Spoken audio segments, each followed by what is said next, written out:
Tiède de soleil, parfumée, savoureuse et tendre, crue ou cuite, la figue du Var, c'est un plaisir de gourmet et peut-être le dernier cadeau de l'été. Chaque année, au début de la récolte, Soliès fait la fête. Elle célèbre son fruit préféré, celui qui a fait sa réputation. C'est la figue noire de Soliès, la parisienne. Et pourquoi parisienne? Parce qu'on l'expédie sur Paris. Dès le matin, avant la chaleur, 110 producteurs arpentent leurs petits vergers. 2 ou 3 hectares, souvent transmis de père en fils. Tous les 2 jours, on passe sur le même arbre. Ça, c'est un arbre qui a à peu près 34 ans, qui produit environ 60 kilos de fruits dans la saison. Je me sers d'un crochet pour attraper les branches les plus hautes. Puis, la figue, c'est un fruit délicat. On fait attention, on l'arrache pas, on la tourne sur son pédoncule afin de veiller à ne pas déchirer la peau. D'abord, c'est le stade vert. Après, très vite, on arrive en l'espace de 48 heures au stade violet. Puis, dès le lendemain, on a une figue presque noire, bleu nuit, prête à être cueillie et consommée. Délicieuse, il faut essayer. Et c'est le cas de ce cuisinier gourmand. C'est un fruit qu'on peut utiliser pour le sucré et le salé. Pour les plats salés, c'est un plat qui va apporter vraiment une touche de miel, une touche de douceur qu'on ne trouve nulle part ailleurs. Et c'est toute la Provence qui est dans l'assiette. Et si c'est en dessert, on peut faire des confitures, des compotes, sans rajouter d'autres sucres que son propre sucre. C'est peut-être très intéressant. J'adore ça. On fait un menu spécial figue pendant 3 mois. La rouelle de l'apéro aux figues et figues farcies aux champignons. Bon appétit. Merci. Merci. Selon la légende, tout a commencé au bord de ce cours d'eau, le Gapeau. Un figuier sauvage y poussait, si beau qu'un paysan l'a replanté chez lui. C'était il y a 100 ans ou plus. Depuis, la rivière court toujours et le figuier a fait des petits. À Soliès, je pense qu'il y en a encore un, il aurait plus de 100 ans. De notre propriété, c'est un des plus vieux, oui. C'est un arbre qui doit avoir au moins 70 ans. Il fait encore des fruits. 80 producteurs envoient leur récolte à la coopérative, plus de 1000 tonnes chaque année. Triés, calibrés, emballés avec des gants, car la sève du figuier est corrosive. Puis expédiés en France, Allemagne ou Suisse. La coopérative défend aussi son fruit contre la concurrence de Turquie, d'Espagne et d'autres régions françaises. Cette variété ne pousse qu'ici. Pour nous protéger, nous avons mis en place un cahier des charges et demandé une indication géographique protégée au niveau européen pour que justement la violette de Soliès ne puisse être vendue avec l'appellation que si elle est produite dans la région de Soliès-Pont. 1000 tonnes supplémentaires sont conditionnées par des producteurs indépendants comme il y a 100 ans. Dans leur grange, un atelier plus ou moins modernisé. Ici, 3 générations alignent avec soin les fruits précieux et fragiles. Tu manges beaucoup? Un cajou. Tu peux manger la dernière?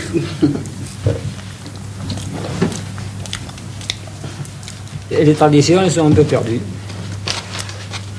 Il n'y a plus personne qui fait sécher des figues. On les mangeait comme ça avec du pain, avec du noix, des amandes. Et puis on a fait des fois la tisane avec des amandes, quelqu'un mettait des jujubes là. Quand on avait la grippe, on buvait ça. Soliès, la petite ville perchée, doit encore sa richesse aux superbes vergers de sa vallée. Cerises, amandes et surtout figues et olives. Ces 2 emblèmes du bassin méditerranéen nourrissent aujourd'hui les hommes de ce petit coin de Var, comme ils le faisaient dans les temps très anciens dans l'Antiquité.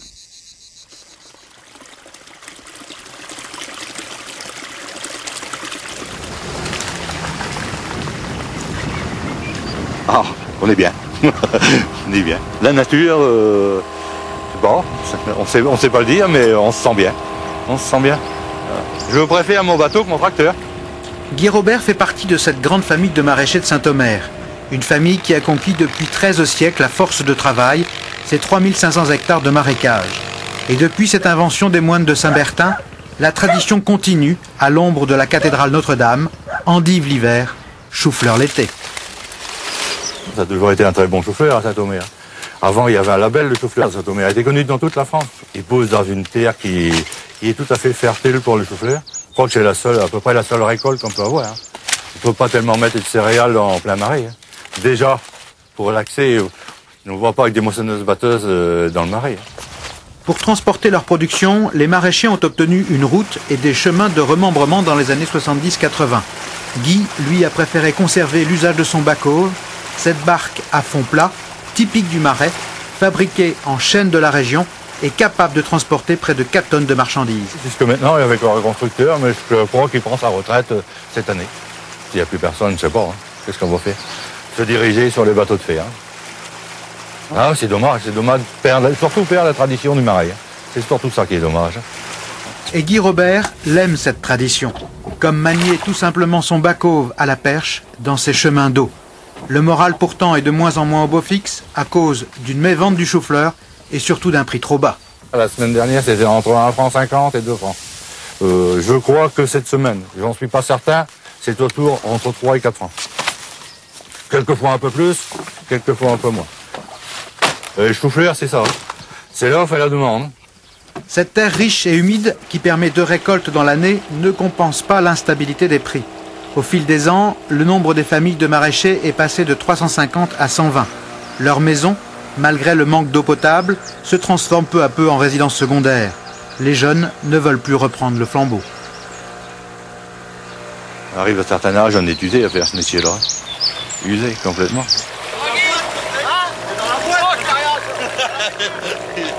On est dans le froid, on est dans l'humidité sans arrêt. Puis la rentabilité, hein, les jeunes ils voient qu'il n'y a plus de rentabilité, qu'il n'y a pas beaucoup d'avenir, comme c'est parti-là, il n'y a pas beaucoup d'avenir. Alors, des terrains en friche, il y a de plus en plus. Hein. Il y a certains secteurs, il n'y a plus personne. Hein.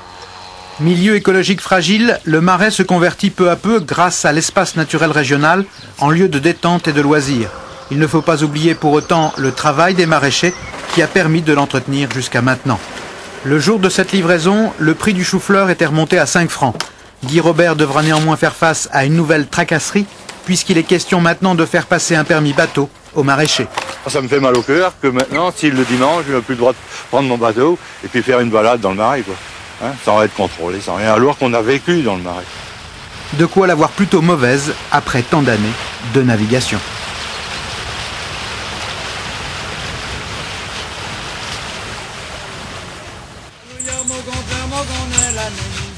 Il était une fois, sur la côte humide de l'ancienne île Bourbon, une fragile orchidée, Vanillia planifolia.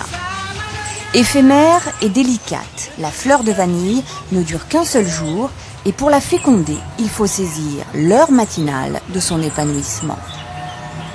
À l'aide d'une aiguille de citronnier, il faut d'abord découvrir les organes reproducteurs, puis sortir la petite languette qui viendra déposer son pollen sur l'organe femelle avec une légère pression du pouce. Ce geste, Monsieur Louis le répète avec dextérité depuis sa plus tendre enfance. Si on ne fait pas la fleur, il n'y a pas de vanille.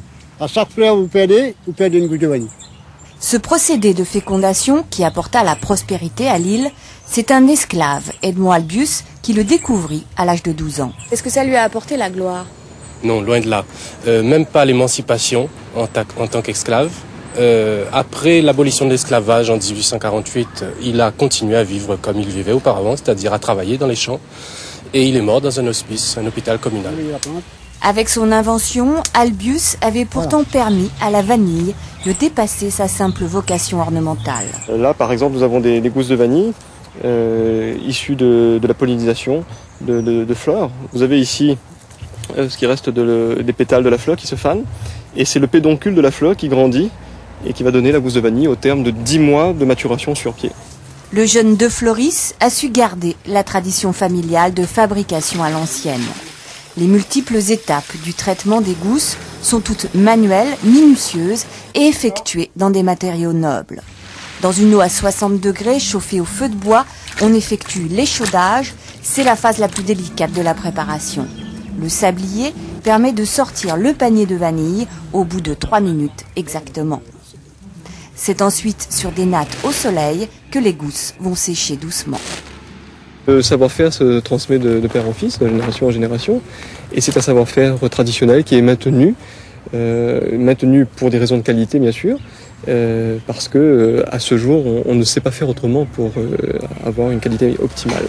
La qualité exige donc de laisser les gousses se décharger de leur humidité pendant 8 mois dans des caisses, tout en les remuant régulièrement pour éviter la moisissure.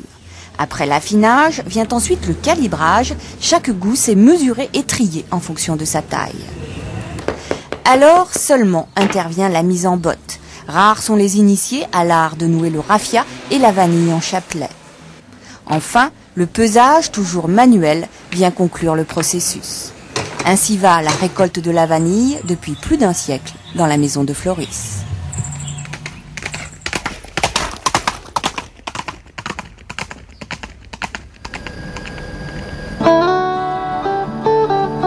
Chaque automne, la Camargue change de couleur et s'entoure de fumée, celle de la paille du riz qui brûle dans les champs.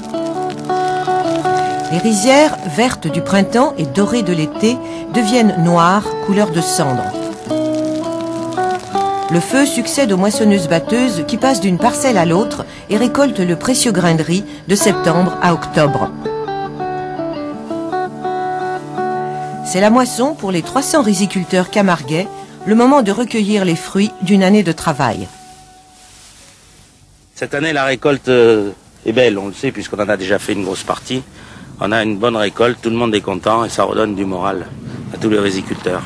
La première source de revenus en Camargue, c'est d'abord l'hôtellerie. Et ensuite l'agriculture avec le riz. Ces oiseaux blancs sont des garde-bœufs. Ils suivent les machines, prêts à avaler les grenouilles qu'elles délogent. Le riz de Camargue représente 99% de la production française. Il a conquis cette année un certificat d'origine et aura bientôt sa propre marque. La moissonneuse est obligée d'attendre que la rosée du matin soit dissipée par les rayons du soleil pour pouvoir séparer le grain de la paille comme il faut. Donc en général vers 11h du matin on commence à travailler jusqu'à 7-8 heures du soir. C'est un travail de couche-tard. C'est depuis 1945 que la culture du riz s'est vraiment développée et ces images ont 50 ans. À cette époque, quasiment toutes les opérations se faisaient à la main. Un petit musée du riz en témoigne et quelques riziculteurs âgés s'en souviennent très bien. Ça, c'est la faucille espagnole qui servait à moissonner le riz. Avant les moissonneuses, il fallait bien le couper à la main. Et ce sont des faucilles à dents espagnoles qu'ils amenaient avec eux. Il n'y avait pas de Français pour faire ce travail? On n'avait pas de gens qualifiés. Et ces Espagnols venaient, ils venaient sur l'art dans les 6 à 7 000 Espagnols de la région, rizicole espagnole de Valence surtout, qui venaient avec des contrats de saisonniers. Ça c'est le semoir, c'était pour semer le riz quand on semait à la main. Le semeur avait ce semoir qui mettait sur le dos pour pouvoir avoir un geste pour répartir la semence dans la rizière.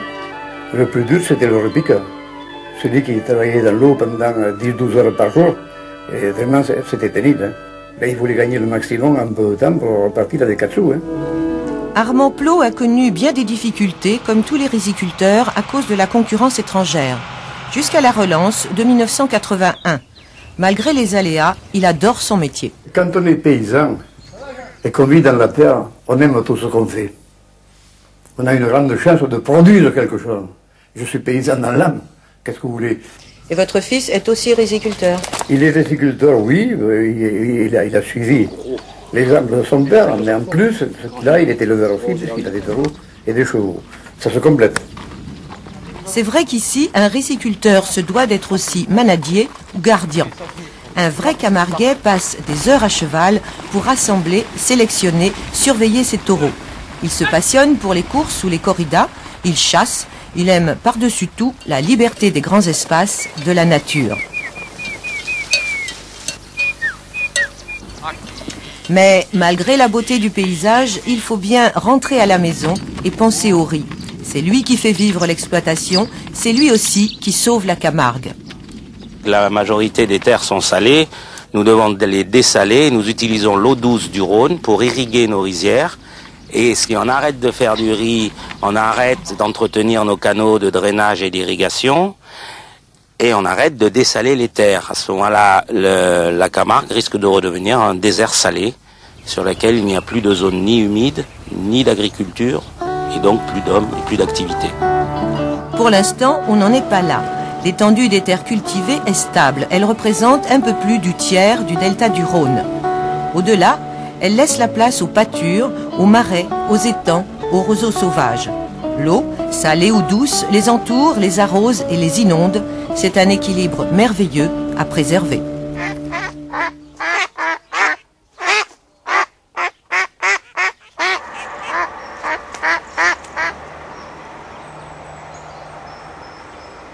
J'habite le Gers depuis que je suis née. Mes parents sont gersois, mes grands-parents.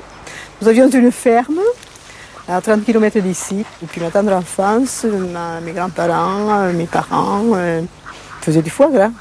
Bon, c'est un produit de chez nous, c'est un produit local. Et on a le plaisir à régaler les gens qui sont autour de soi. Le foie gras promène sa saveur sur toutes les gammes de la gastronomie. Mi-cuit ou en terrine, il appelle la chaleur du pain et le moelleux d'un vin. Pour préparer un foie, c'est l'affaire de 10 minutes. On dénerve le foie, et puis quand le foie est énervé, on sale, on poivre, on met un petit peu d'armagnac au fond du bocal, et on range son lobe dans le bocal, on ferme et on fait stériliser suivant la taille du bocal, c'est-à-dire pour un bocal de 200 grammes, je fais stériliser 30 minutes. C'est une affaire d'habitude, tout ça, pour réussir un foie gras mi-cuit, bon, il faut savoir s'y prendre, on n'a pas besoin d'être spécialiste, c'est vrai, mais à faire un tour de main, combien? D'un tour de main naît parfois une réputation. Celle de Michel Trama est bâtie selon ses propres mots sur 95% de travail et 5% de création. L'intérêt du foie gras, c'est un produit qui est à la fois d'une grande puissance, c'est les gros sabots, et puis c'est la finesse. Ma recette s'appelle le foie gras chaud au gingembre. Il nous faut un foie, du gingembre, un citron, 6 pommes et de l'huile de noisette pour 6 personnes. On va tailler des escalopes dans le sens oblique du foie gras et on l'aplatit un petit peu. On va le quadriller un petit peu pour enlever la graisse au maximum. Et on va tailler un gros morceau de pomme qui va permettre de faire le chapeau. De l'autre côté, on va tailler le socle de la pomme et on va mettre entre les deux le foie gras. On ébouillante environ une bonne minute et demie la pomme dans l'eau citronnée. Dans une poêle anti-adhésive, on met un petit peu de beurre pour les faire légèrement colorer. Notre escalope de foie gras va être salée, poivrée des deux côtés. Il ne faut pas trop faire colorer l'escalope de foie, environ 2-3 minutes. L'escalope maintenant est bien croustillante à l'extérieur et cuite à l'intérieur. La sauce est importante, elle doit, entre guillemets, dégraisser le gras du foie gras. Et donc là, elle doit avoir une certaine acidité, une certaine jeunesse.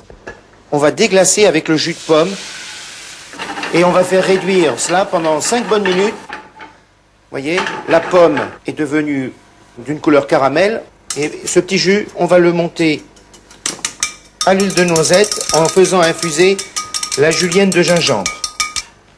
Le chapeau, on va mettre un petit peu de sauce autour. Pas trop de sauce. Vous avez le foie gras qui sent bon, qui est beau, qui a une belle couleur, qui est bon. Donc vous avez les 5 sens en éveil.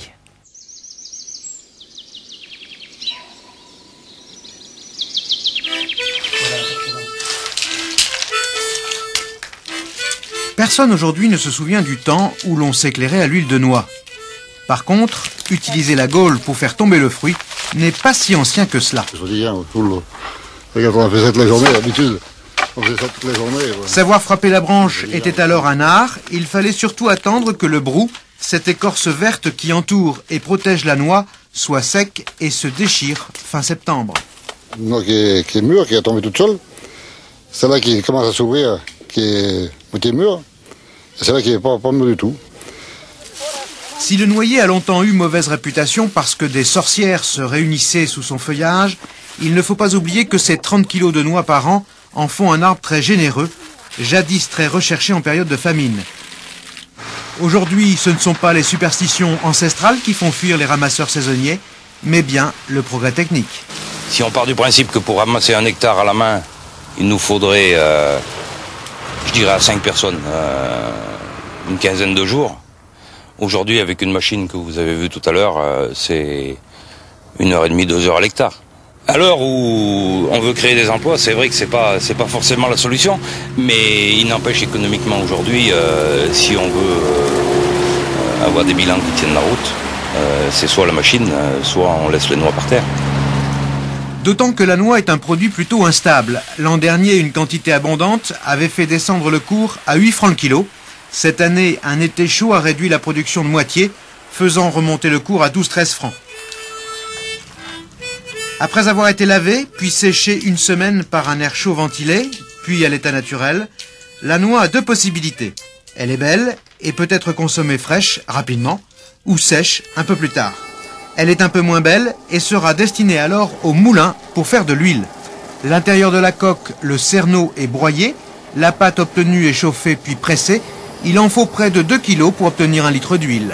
Le secret d'une bonne huile, il commence chez le bonhomme, chez le client. Hein. S'il a des bons noyaux, inévitablement de la bonne huile. Mais s'il m'apporte la saloperie, je ne peux pas en de la bonne huile, c'est pas possible. Hein. Même le coup de main n'arrangera pas des mauvais noyaux. Hein. Si vous avez de la mauvaise marchandise, vous ne pouvez pas faire de la bonne huile, c'est pas possible. Le long de la vallée de l'Isère, la culture de la noix s'est développée au 19e siècle, remplaçant la vigne et le verre à soie, tous deux malades. La concurrence et les importations ont poussé les producteurs dauphinois à créer dès 1938 une zone d'appellation d'origine contrôlée, noix de Grenoble.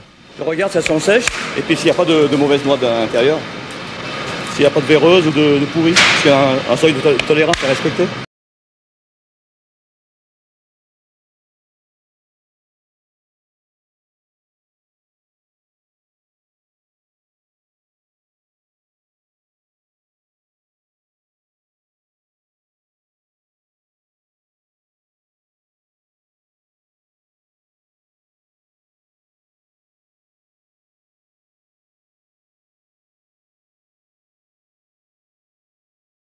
Un taux de lipides de 66%.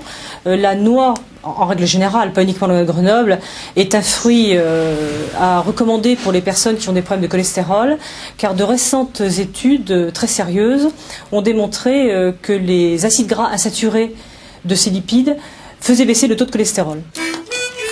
Fruit très riche, très nutritif, la noix retrouve aujourd'hui une vocation sociale. Lors de veillées que l'on appelle ici mondées, on se regroupait autrefois autour de la tuile et du maillet du casseur de noix. Et pour casser la noix, il ne faut pas la taper n'importe comment.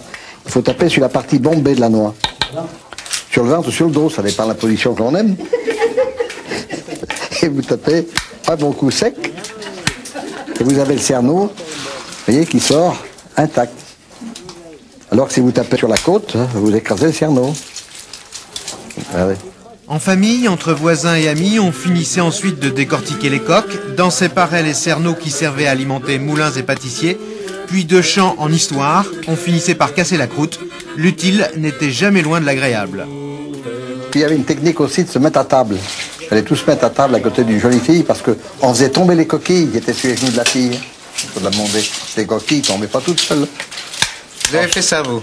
Oh, ben oui, on sait pas. On peut le dire. Aujourd'hui, le dauphinois remet ses mondées au goût du jour. Si elles gardent leur caractère économique, elles se transforment de plus en plus en animation rurale et touristique. Dans la commune de Vinay, une mondée réunit ainsi près de 200 personnes tous les ans, entre fin janvier et début février.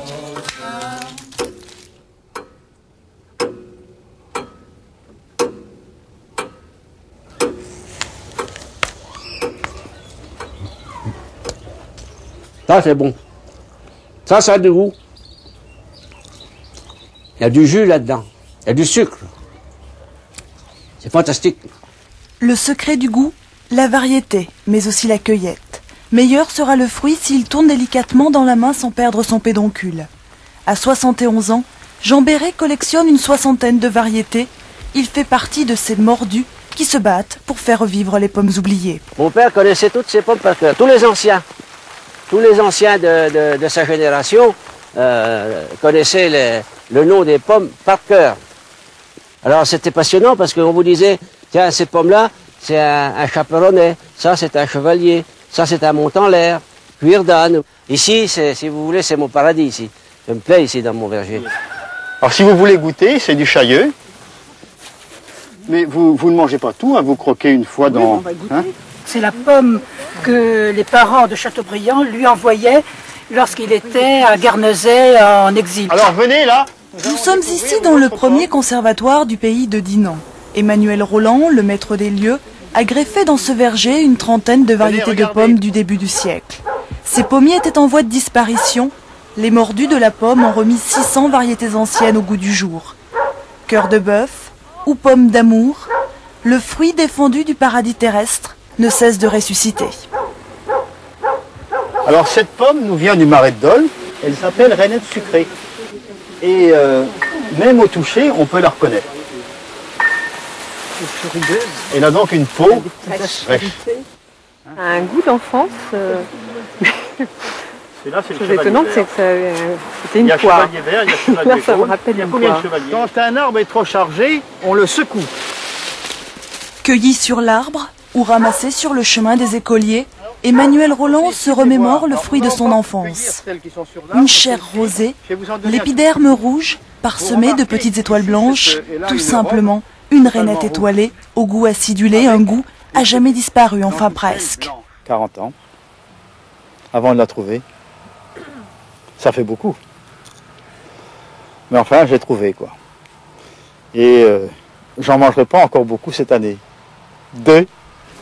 Près d'un demi-siècle d'attente pour redéguster seulement 2 rainettes étoilées. On a mis 2 greffes. Et oui, un pommier plein vent comme celui-ci demande 25 ans pour arriver à maturité. L'ouïe, l'odorat, le goût, le toucher, tous les mordus luttent aujourd'hui pour la survie des sens traditionnels, pour que chacun se souvienne de son patrimoine végétal. Ça me rappelle quand on revenait de l'école et quand ma mère préparait de la compote. Et il y avait cette compote qui fumait et il y avait les tartines beurrées sur la table et on déposait de la compote chaude sur les tartines et le beurre qui coulait un peu au travers de la mie. Après la guerre, il y avait un pommier chez mes parents, il a disparu et on l'a pu retrouver. C'est une pomme que j'ai à cœur. Je ne sais pas qu'est-ce que je donnerais à quelqu'un en récompense s'il m'amenait cette pomme-là. Sa bien-aimée s'appelle la tête de chat. Dis quel goût elle a celle-là. Une pomme pour l'instant réduite à l'état de nature morte, en espérant que ce goût d'amertume ne sera pas éternel, que ses petits-enfants auront la chance de la croquer un jour. Elle n'est pas fumée. Elle est très bonne.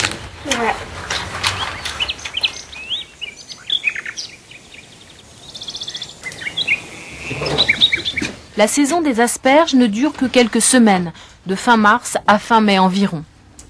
En amont, des mois de soins. Les asperges poussent sous tous les climats ou presque, mais au moment de la récolte, seule la nature détermine leur calibre. Selon les variétés qu'on a plantées, ça donne des asperges plus ou moins grandes. C'est comme si vous avez un père et une mère qui est beaucoup costaud, ces petits risqueront d'être grands et forts. Si c'est peu cher, l'homme et la femme sont tout petits, mais ils font des petits de ce genre. Et la plante est pareille. Hein. Classification toute personnelle, ces asperges sont qualifiées de pitchoun, de demoiselles ou de bourgeoises selon leur taille. La famille Blanc cultive les asperges dans le Vaucluse depuis le début du siècle. Seules les plus belles, celles qui ont poussé sous serre, à l'abri du vent, sont sélectionnées pour être vendues. Celle-là n'a pas été ramassée, vous allez voir. L'asperge, elle est blanche au départ.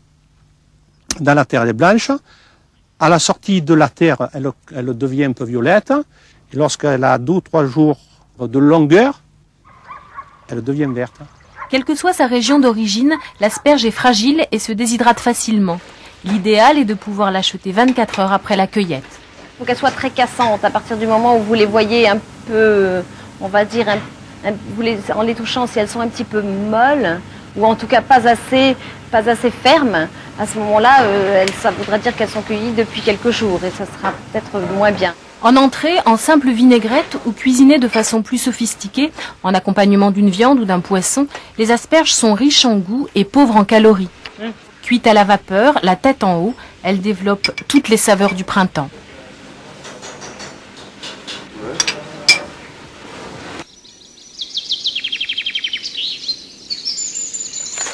Hans im Schnuckeloch hat alles, was will. Der Hans im Schnuckeloch hat alles, was will. Doch was will, das will nicht, und was hat, das will. À quelques kilomètres de Strasbourg, la région de Krauter-Gershem, littéralement le village du chou, produit le quart de la choucroute nationale. Octobre et novembre sont les mois de pointe pour la récolte de ce légume que les Chinois appréciaient déjà bien avant Jésus-Christ. En Alsace, où la choucroute fait son entrée 17 siècles plus tard, le souvenir n'est pas si loin où l'on voyait le coupeur de choux aller de ferme en ferme lorsqu'arrivait la Toussaint. Bonjour. Ah, salut Sapi. Comment tu fais pour avoir des choux pareils? Weich, Sapi. Das ist ein petit so un secret professionnel, tu sais ça. Oh, bah, la dernière fois que j'ai vu un coupeur de choux, c'était avant la guerre. Hein. Parce que après la guerre, il y a eu le modernisme, il y a eu les machines pour faire ce travail. Mais on l'appelait à chaque fois qu'on avait envie d'une choucroute? C'est-à-dire pendant la période des choux. On coupait les choux, on faisait la récolte des choux et on les coupait. On faisait la choucroute. Tout de suite? En une fois. Le coupeur pouvait râper selon la famille de 50 à 100 kg de choux, sachant qu'il en faut 2 kg pour faire 1 kg de choucroute. Elle fermentait ensuite avec le sel pendant 3 ou 4 semaines. La choucroute était alors consommable en principe jusqu'en mai-juin de l'année suivante. C'est une question de température. Il faut avoir une cave bien fraîche. En principe, on faisait souvent ça à la cave. Et surtout tasser correctement. Il fallait bien la charger. Elle n'était pas trop amère, trop sûre vers la fin? En fin de saison aussi, parfois il fallait bien la laver. On la lavait plusieurs fois pour la consommer. Et odorante? Ça sentait pas toujours bon.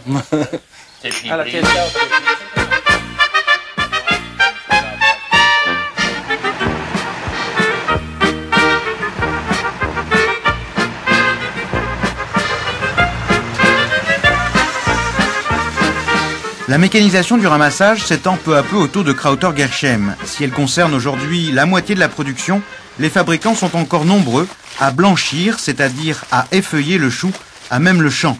Sur cette exploitation, 500 tonnes de choux sont ainsi travaillées à la main. Un effort éprouvant, renouvelé à chaque récolte, que l'on veut synonyme de qualité. D'autant qu'ici, le souhait est de garder une variété locale, moins rentable, mais semble-t-il meilleure au goût, le Quintal d'Alsace. Ben, c'est un choix délibéré que nous avons fait là. Nous transformons le chou en choucroute à la manière de nos parents et grands-parents. Et puis, je pense qu'on va persister dans ce principe-là. C'est un travail extrêmement pénible. Mais le choix a été fait et puis on restera fidèle à ce choix-là. Couvert d'une toile, le chou râpé est ensuite écrasé par ces énormes blocs de béton.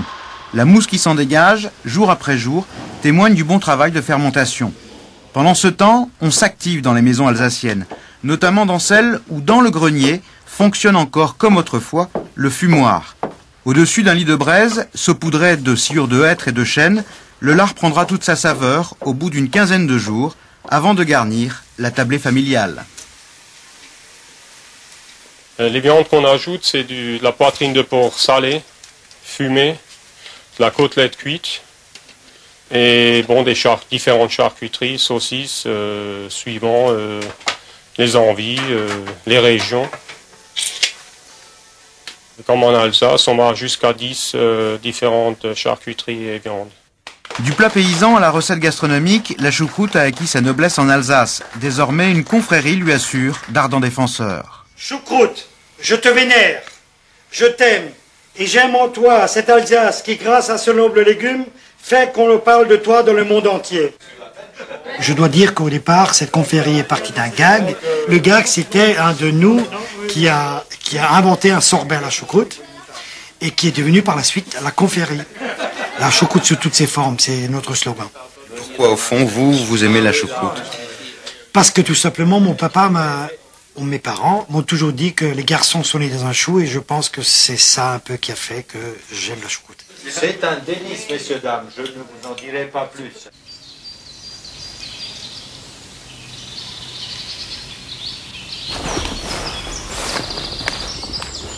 Putain, il est beau celui-là, hein? Ah, celui-là, il sort de l'ordinaire. Il n'y a pas de la terre, vous voyez? Et vous voyez, le fond, là, il n'y a pas un pet de déchets. Au pays de Montaigne, l'on aime les champignons. Louis Laporte les ramasse depuis plus de 60 ans avec toujours le même plaisir. Ses goûts sont sûrs et raffinés. Cèpe et girolles uniquement. Il y en a deux là. La girole est plus facile à voir que le cèpe, mais ça pèse moins.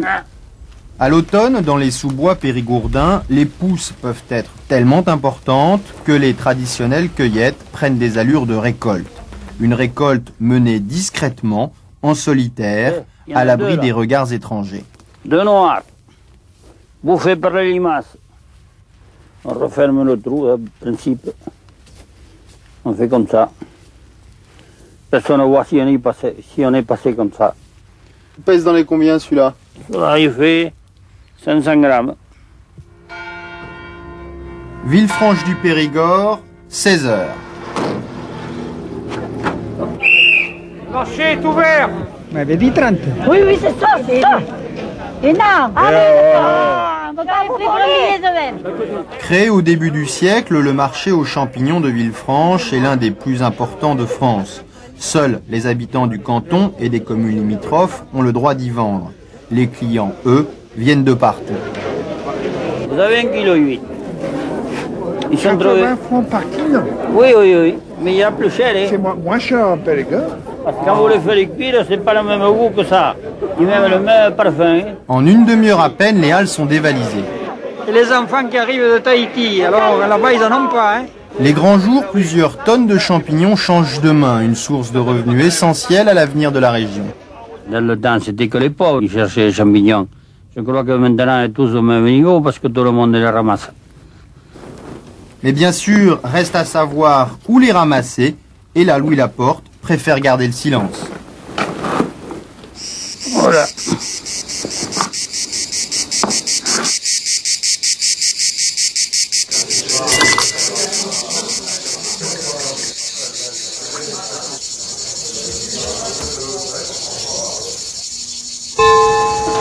On boit des boissons anisées à l'apéritif en Provence depuis le temps des Grecs, c'est-à-dire depuis 25 siècles. Le mot pastis en occitan, il veut dire pâté. Et par extension, au sens figuré, tout ce qui est mélange. Mais c'est un mot péjoratif. Pastis à l'ail, c'est patauger dans l'eau pour la troubler. Un pastis, c'est une embrouille, c'est quelque chose de pas clair. Et c'est au moment où, après la guerre de 14, il y a eu un anisetier marseillais qui était Paul Ricard, qui, pendant quelques années, a fait des publicités en provençal. Et puis, en 1938, lorsqu'on a autorisé à nouveau les alcools, les anis à 45 degrés, il a voulu attaquer le marché parisien. Et là, il s'est dit, tiens, ce mot pastis, pour nous c'est péjoratif, mais pour les Parisiens, ça sonne méridional, ça ressemble un peu à Nice, je vais appeler ça, pour les Parisiens, je vais appeler ça le vrai pastis de Marseille. Et le mot pastis est venu de là, et il a été lancé par ce slogan-là. À Fort-Calquier, il existe une distillerie centenaire. Elle fabrique un pastis qui porte le nom de son créateur, Henri Bardouin. Yves y est contremaître. Il perpétue une tradition initiée par le fondateur. Chaque semaine, il arpente les montagnes voisines, toujours à la recherche d'herbes et de plantes. Henri Bardouin était un amoureux de la nature et aimait, adorait les plantes. Il ne passait pas à côté d'un plant de thym, de romarin, de sarriette, de sauge, sans cueillir une brindille et la sucer pour savoir s'il avait un bon arôme, si c'était le moment qu'il fallait la cueillir ou pas. La recette est ancestrale. Elle est inspirée par le récit des anciens. Pour l'élaborer, il faut que les plantes et les épices libèrent leurs arômes. Il y en a 65. On les mélange avec de l'alcool à 96 degrés et on les laisse macérer. Voilà, la macération est enfermée pour 15 jours. Le pastis, c'est ce produit convivial fait de ces plantes, de ces épices issues du terroir provençal. Et ce pastis, donc, c'est un vrai produit gastronomique. En refaisant vivre un tel produit, on fait vivre un morceau de notre culture. Disons qu'on relève le drapeau. Hélène est œnologue de formation. Ici, elle a un rôle capital. Elle surveille et contrôle les macérations tout au long de la fabrication.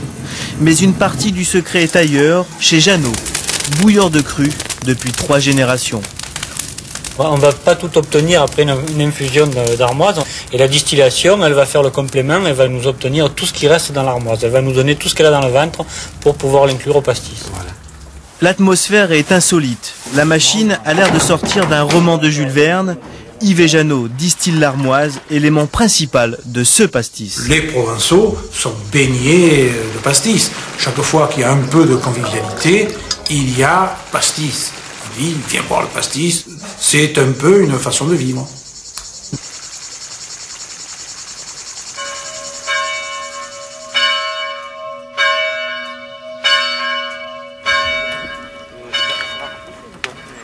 Chez les Garacoches, le piment, c'est une histoire de famille. Il n'y a pas d'âge pour arracher cette épice unique qui n'a jamais voulu pousser ailleurs. De juillet à fin octobre, on cueille sans répit. Ici, pas de machine, mais la force des mains dans lesquelles passeront 15 tonnes de piment. À Espelette, ce village basque aux 1500 âmes, le piment a toujours fait partie du décor. Présent sur les murs où on le fait sécher, présent surtout dans la mémoire du village. C'est ma tante qui fait ça, qui a 75 ans et qui fait ça depuis toujours. Avant, c'était l'affaire des femmes, le piment. Ici, la culture du piment se transmet de génération en génération. Mais plus qu'une tradition, le piment est aujourd'hui, pour les 30 producteurs d'Espelette, un pari sur l'avenir de l'agriculture. Ce produit qui est à côté de nous depuis toujours, si on peut arriver à l'exploiter et le développer, ce serait une bonne chose. Aujourd'hui, c'est tout le village qui se range derrière la cause du piment. Depuis 30 ans, on organise même une fête en son honneur. Et désormais, le dernier dimanche d'octobre, le piment entre en l'église d'Espelette.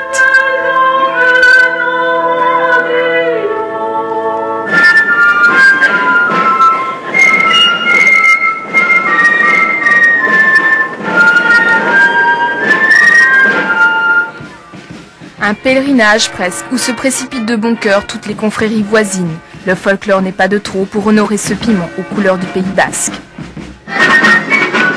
Mais la fête est là aussi pour rappeler que production et débouchés se multiplient. Alors ici on commence à croire à l'or rouge, ce piment à la fois doux et piquant. Il est très épicé, donc c'est la preuve que le goût demeure.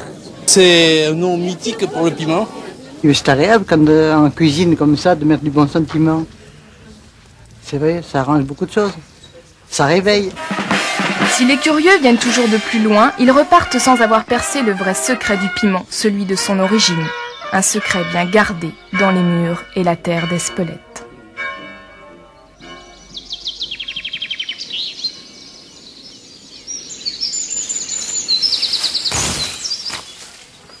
À l'époque où je vous parle, c'était pas un gros revenu, ça.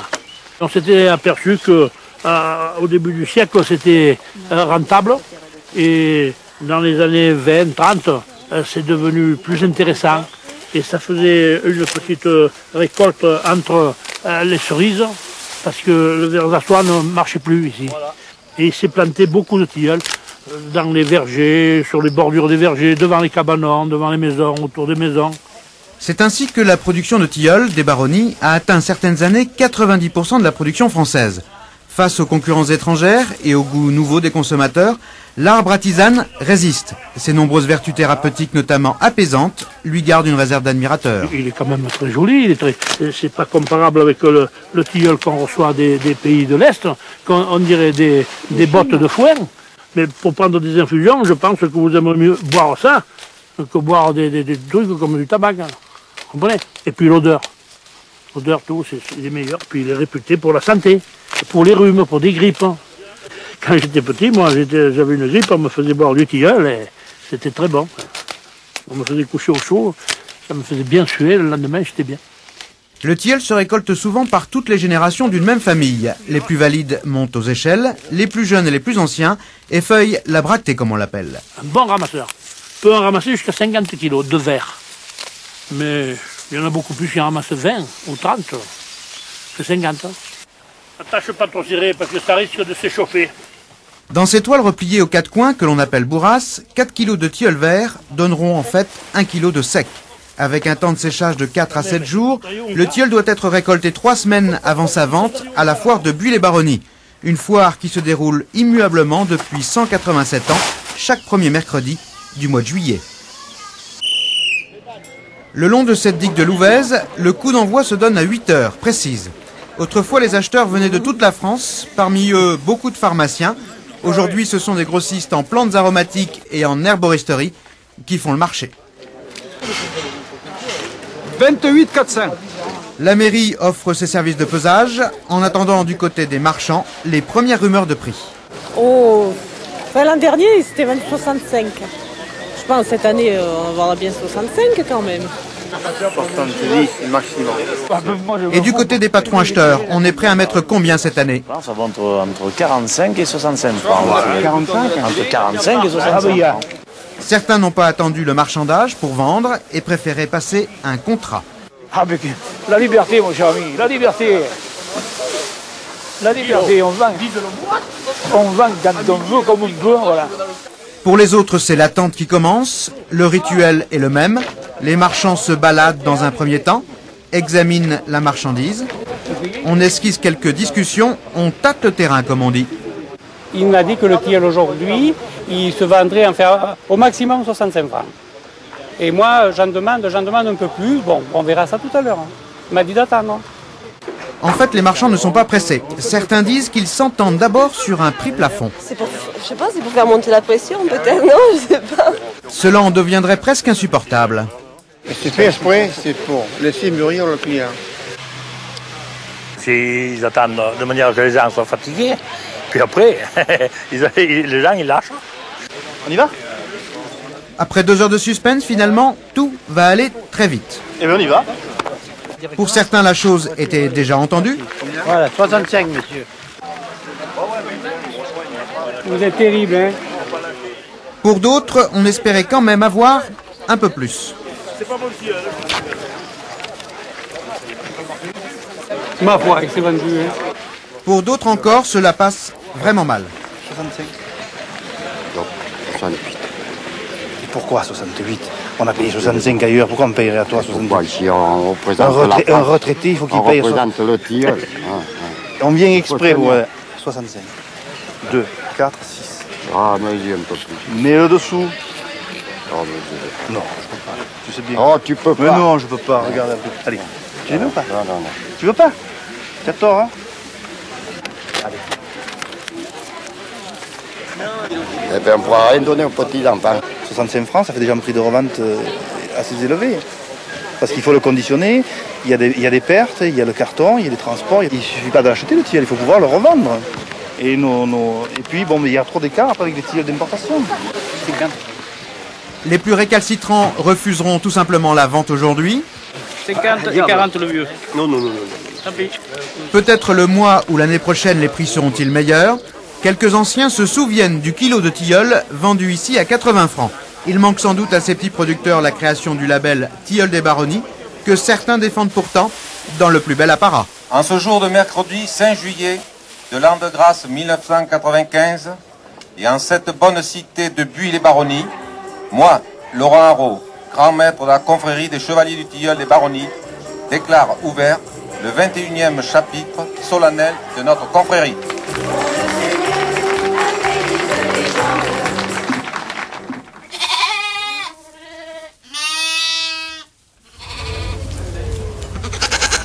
En droite ligne des hommes des cavernes, les champignonistes de Montsoreau hantent tout le jour leurs grottes profondes.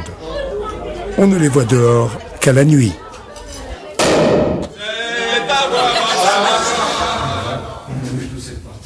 Creusées à même la falaise, ces galeries ont fourni la pierre aux bâtisseurs de châteaux. Mais depuis un siècle, c'est devenu le terrain idéal pour cultiver un champignon très célèbre, l'Agaricus bisporus, que les mycologues appellent encore le Psaliota hortensis. C'est essentiellement du champignon de Paris que nous cultivons, c'est-à-dire le blanc et le champignon blond, qui est lui beaucoup moins connu, mais qui est toujours un petit peu plus parfumé que le blanc. C'est un travail constant, difficile et passionnant en même temps, dans une hygrométrie qui est entre 65 et 70%, puisque là, nous sommes à 19 mètres sous terre.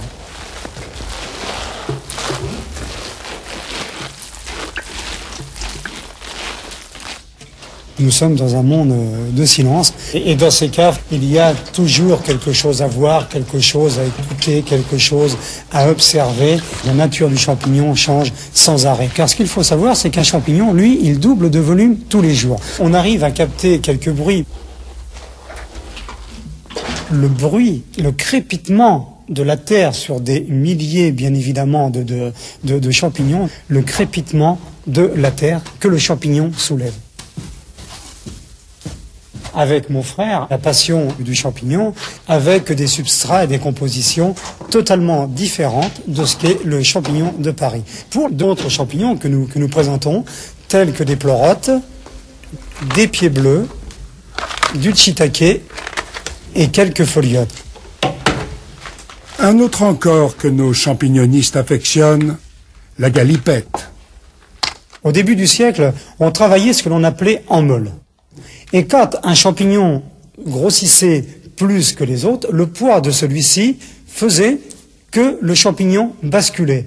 Et fort le champignoniste de constater le lendemain matin son champignon à terre, celui-ci avait fait une galipette. Ce champignon qui est ouvert bien mûr ne peut se garder que quelques jours. Et nous en avons fait une spécialité culinaire. C'est ça ce que nous essayons de faire découvrir aux visiteurs. Nous sommes producteurs donc de la cave à l'assiette.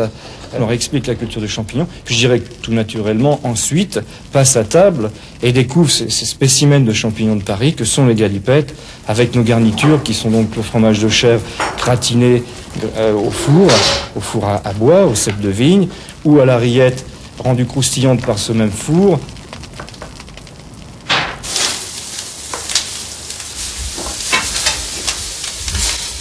Quoi de plus naturel que de faire découvrir ce produit dans sa finalité qui est de le manger, mais sous une forme différente. Les gens font des galipettes en bonne compagnie. C'est rustique, c'est dans l'âme des lieux. Des gens simples qui habitaient ici sont plein de petites choses, de petits détails qui font que ces lieux, en fait, ne vous appartiennent jamais, ces lieux. Le silence est roi, en fait. Il est évident qu'on se retrouve face à soi-même. Mais il faut pouvoir, c'est vrai, le supporter. Ça oblige à une humilité, ça, sûrement.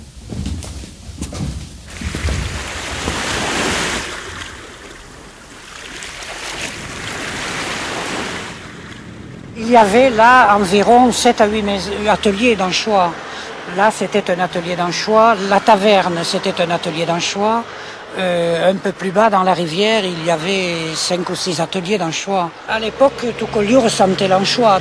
De la gare au faubourg, l'industrie de l'anchois était florissante à Collioure.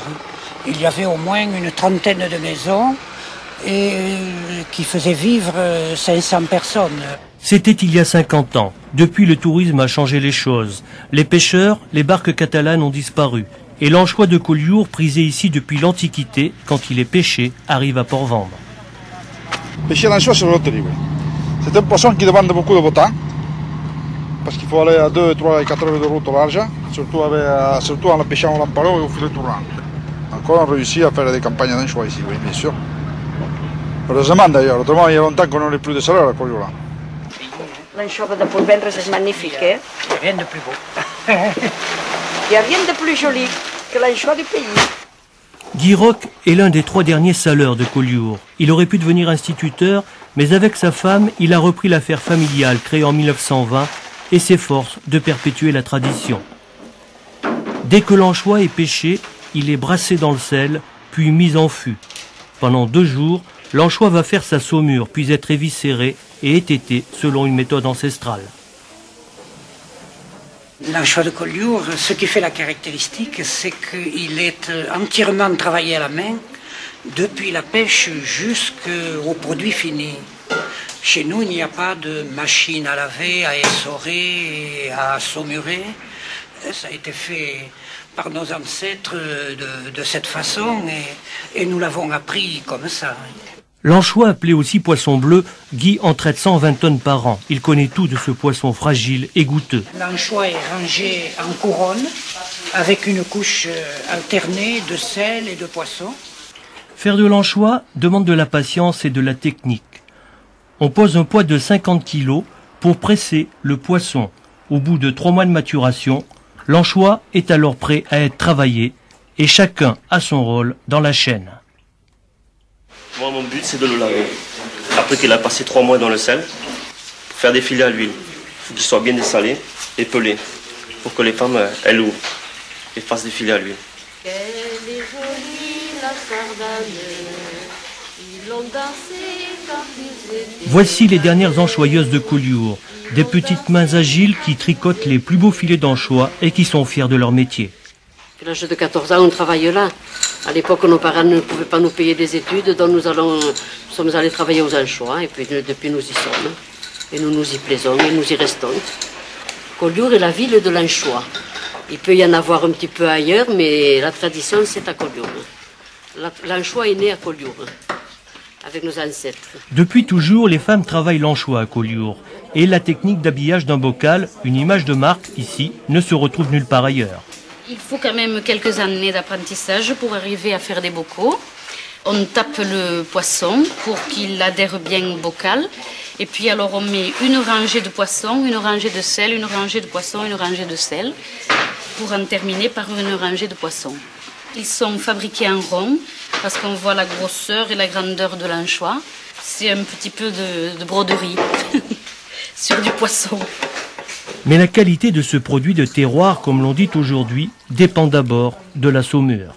Mon père, dans le temps, pour savoir que la saumure était prête, se servait d'une pomme de terre. Quand elle flottait, la saumure était à point. Maintenant, de nos jours, on se sert du pèse-saumure. C'est plus commode et plus facile. C'est à la fois un long héritage et un avenir également. Parce que l'anchois de Collioure est de plus en plus recherché. À Collioure, on se flatte de faire un produit authentique que la saumure protège de toute bactérie. Pourtant, ces images appartiennent déjà au passé. Les 3 derniers saleurs devront se conformer bientôt à la réglementation européenne. Une chaîne de fabrication de l'anchois doit être continue, ce qui n'est pas le cas aujourd'hui. Les saleurs de Collioure, attachés à la tradition, assure que dans les futurs locaux, la fabrication artisanale sera préservée et que son goût ne changera pas, car ici, l'anchois, c'est aussi un art de vie.